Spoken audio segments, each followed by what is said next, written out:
Hey folks, welcome to the farm here in central Kentucky. If this is your first time here, I surely appreciate you stopping in, and I appreciate your support. If you're a regular, welcome back, guys. Today, guys, we are in the food plots here at the farm. Now, you often hear me use terms, being very crucial, and I think what I mean, guys, is this. The word is critical, right? Being very critical of yourself and pointing the finger at yourself when it comes to food plots. A lot of times across the country we're building food plots, right? We're cutting them into timber areas. We're taking parts of the field that have been left alone and abused and abandoned, right? And we're trying to turn them into something to better our success and better our hunting in the fall. Sounds real easy. It's not, so I have learned from the school of hard knocks. Over the years, guys, I've been real critical of myself, trying to find that perfect, that perfect situation for myself and for my clients all over the country. Now, I think a lot of folks around the country that are doing, consulting or food plot talk or building food plots may be real great at food plots in their area. I don't have a green thumb. I've never had a green thumb. Probably never will, unless it's a hammer accident, right? So seriously though, I don't have didn't have the big equipment. Had minimal.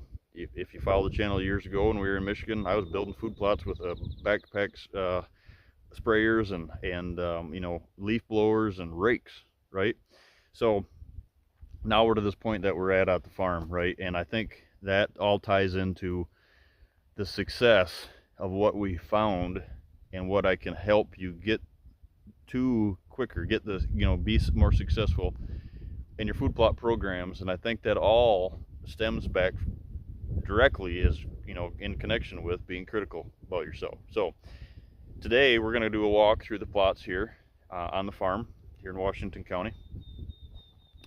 And I'm going to tell you where we started, what we've done, and what's going to happen this year on the farm. So let's start here. We bought the farm, guys, abandoned. Cedars were stripped off the ridges because it was kind of closed back in on the landowner that owned it before. Great folks, and they got away from them, let's say, right? So they cleared it out. Well, when they cleared these tops off, they not only took the cedar, they took a lot of the topsoil with it, right? So they were looking at hay ground, and maybe hay ground isn't so as important as what we're trying to build as far as great food plots, right? So always remember, if you're going to clear an area, if it's not just I got lucky, right, to use these areas that are open, if you're going to build an area, either cut the timber off from it and then mulch it, put that organic matter, if you will, build that back in the soil. If you stump it, make sure you shake all that stuff off and do not push that topsoil off. So that's the first hurdle, right? You got to have something to start with. If you don't have anything to start with, like we didn't here when we bought the farm because we bought it after that was done, then what you have to do is you have to build it. Well, how in the world do you build material to build a food plot on, right? It's tricky. But the reason I bought this farm, guys, is this. I knew that this farm was going to be a great place to showcase failures and success, right?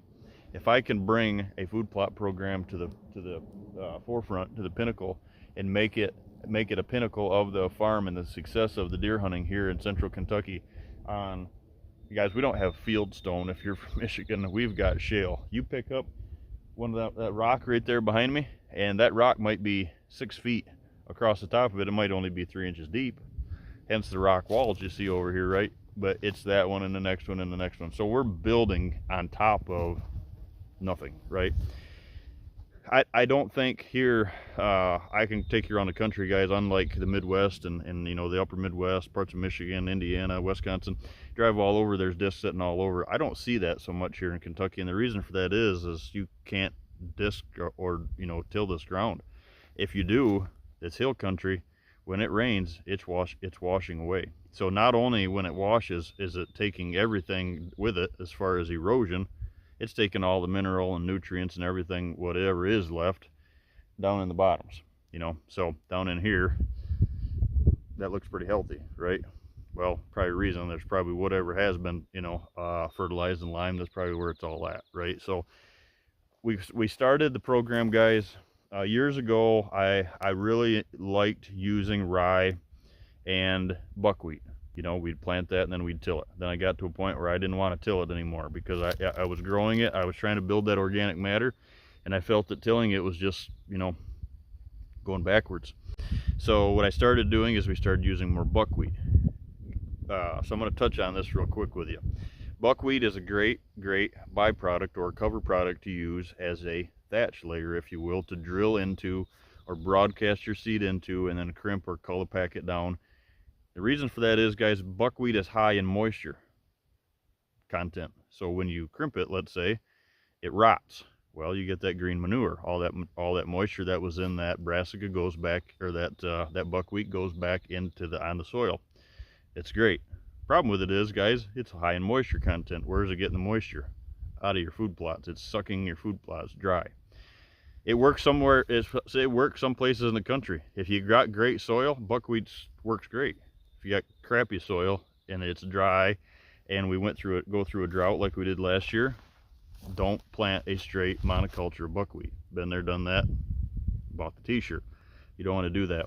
So here, when we started, guys, I had a decision to make.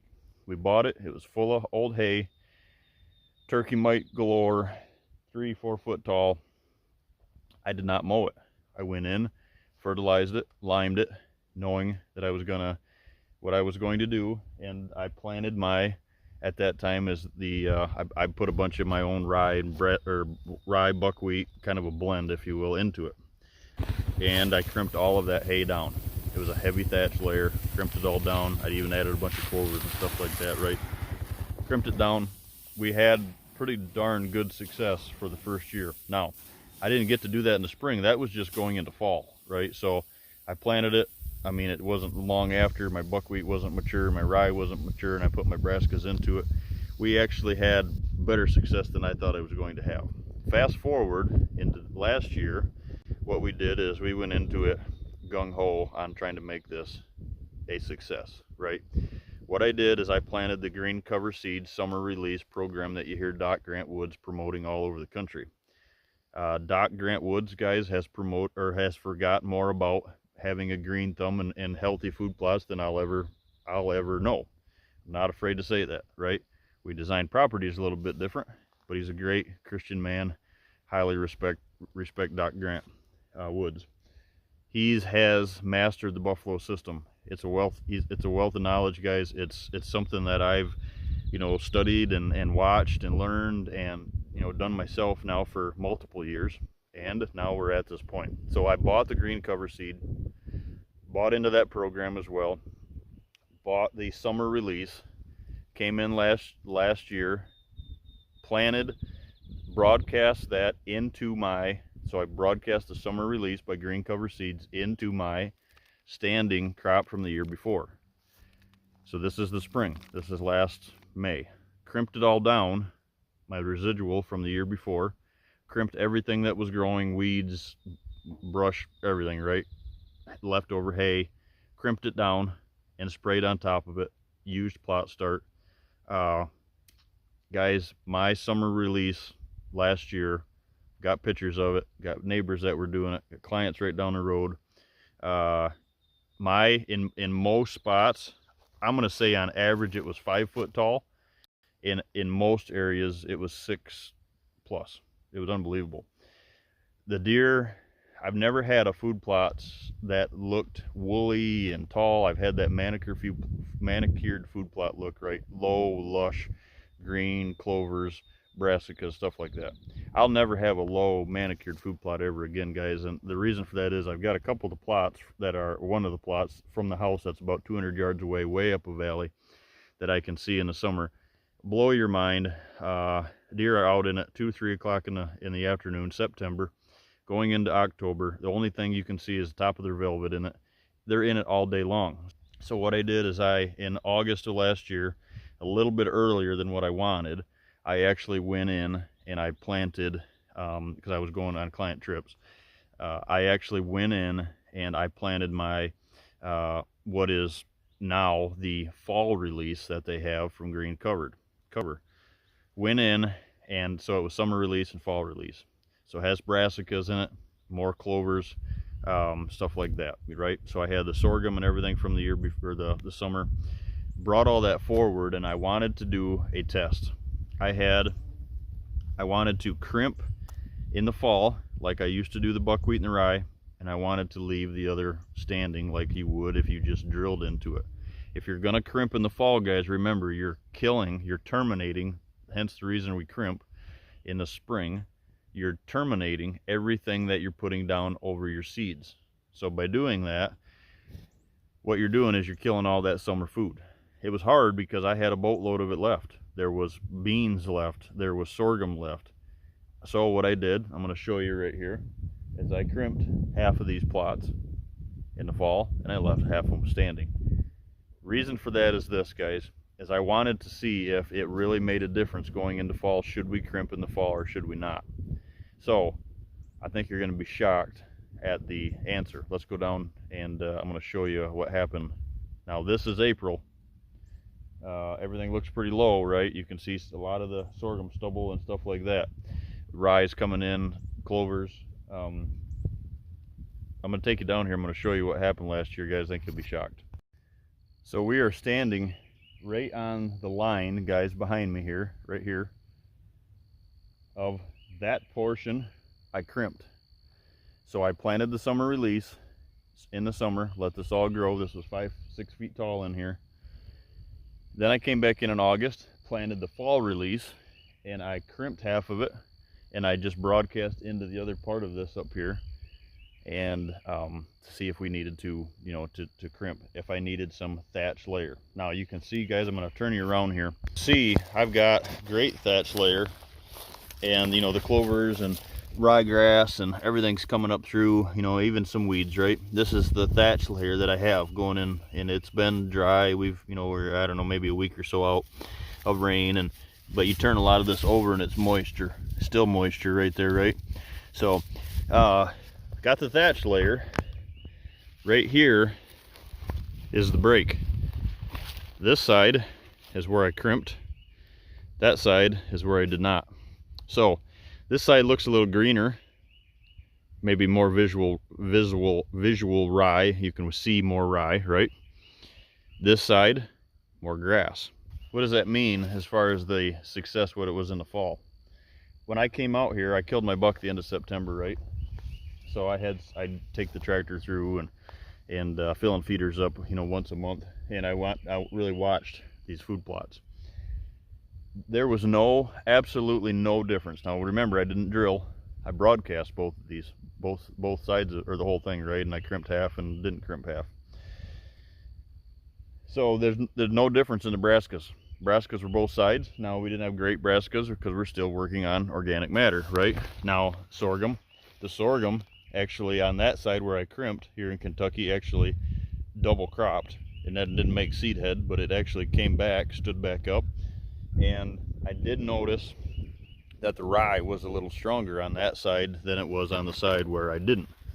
As far as the brassicas, guys, and the thatch, no difference. Looks like you got groundhog or something out here digging, but other than that, which means probably worms and bugs in the ground, right? This side here has more grass in it. So what I'm going to do this year brings us to this point, or this topic. So what we've got, guys, is that's a testament, right? So I'm not going to crimp in the fall. I don't need to crimp in the fall. I've got plenty of thatch layer now. Going into Labor Day, I'm actually going to put this year it's going to be John Comp's soil builder with our here we're going to put some sun hemp, and it's going to be strong on forage soybean and stuff like that. Got some fixation clovers, and then in the fall we're going to go after it with a fall blend. So it's the whitetail driven summer, whitetail driven fall, and it's all built off from John's soil builder. Now the fall will be more of a fall blend brassica. It's not the soil builder again, but it is all from John Comp this year. Reason for that is nothing against green cover seed at all. Great program, great seed, great folks, but cost just kind of got a little high for a lot of my clients anyway, and myself. Some things in there that just I didn't think maybe needed to be in there that helped lower the cost. So what you can see, guys, is it looks woolly right now. It's April. It doesn't, you know, I didn't bring you out here to a big beautiful green food plot and show you what it's going to look like, you know, 2 weeks from now when the rye is a foot tall, and boy, it's going to look great. I wanted to be very critical of myself and very honest about where we're at. Now this is just one. I've got 5 acres of plots here on the farm, guys, and 4 acres of corn. So this is just one piece of it, but it's also a piece that gets the most sun. It's probably the driest, probably the hardest packed on the farm. So what we're going to do this year, guys, is I am working on a tillage tool, if you will, and don't freak out when I say tillage, right? What I've got is, I've always thought is once the thatch layer gets going, and I've had a lot of thatch layer because I didn't mow, right? I brought all that hay forward, or knocked it all down, sprayed on top of it, and killed that, so I didn't get rid of a bunch of that. At some point, it can be a concern that you're not getting, if you're broadcasting, you're not getting the seed to soil contact. That would be maybe more preferred, right? There's just no way to get that seed down through a thatch layer.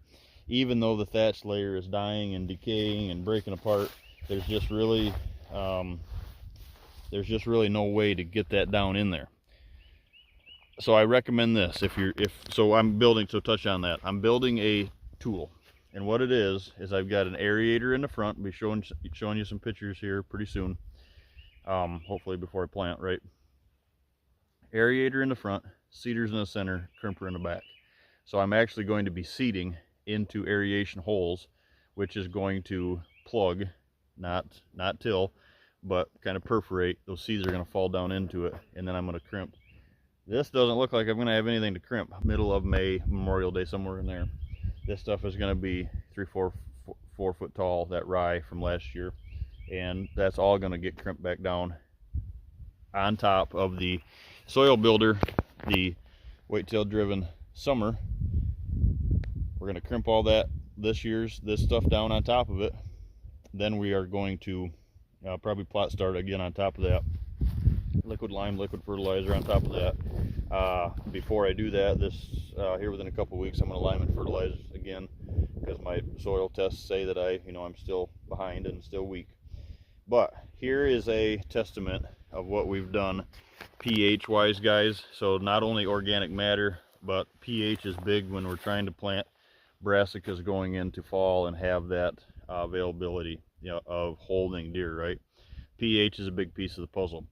pH, when I started here on most of the farm, was 4.5. God's honest truth, 4.5. I've seen worse, but it's not great, right? So last year, so that was the first spring. Last fall, I took my soil samples before I planted my fall blends, and we were at 5. So I thought, well, that's pretty good. This year's soil samples, guys, just came back at 6.2. So yes, I fertilized, yes, I limed, but that's a direct connection to green manure, no tillage, keeping this soil from eroding. And there's some folks out there, John Comp included, that want a little tillage. No, not a heavy disc, but a tillage. And I don't do that just because I don't want any tillage at all. Now I am using that aerator, which is gonna kind of irritate the top. It's gonna more plug than it is till, right?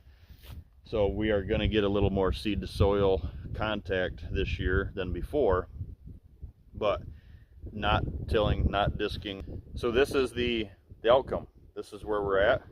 I'm not saying that tillage isn't what you need. I'm saying that if you're gonna go with this, be critical of yourself, but give it a chance. Don't bail just because you're being told and being pressured into that till. Guys, this farm is totally different than what it used to be, and I've just started the process of bringing the potential to this to the surface. Yeah, it doesn't look the greatest right now, but it's the honest truth, right? being very critical, and I highly recommend that you do just that on your food plots this year, guys. Highly recommend this system, the no-till in general, but if you're looking for a seed program, contact John Comp, Northwoods Whitetails. Tell him that you're you know, a supporter of the channel, that you've seen this video, and John's Soil Builder is very similar to what we've been using in the past. Soil Builder Plus, if you will, right, with my twist on it. So the whitetail driven summer, and then going into fall, we'll touch on and dive deeper into the whitetail driven fall blend. But this is what it looks like in April. We're going to bring you back midsummer. I think you'll be shocked at what this looks like. Thanks, guys.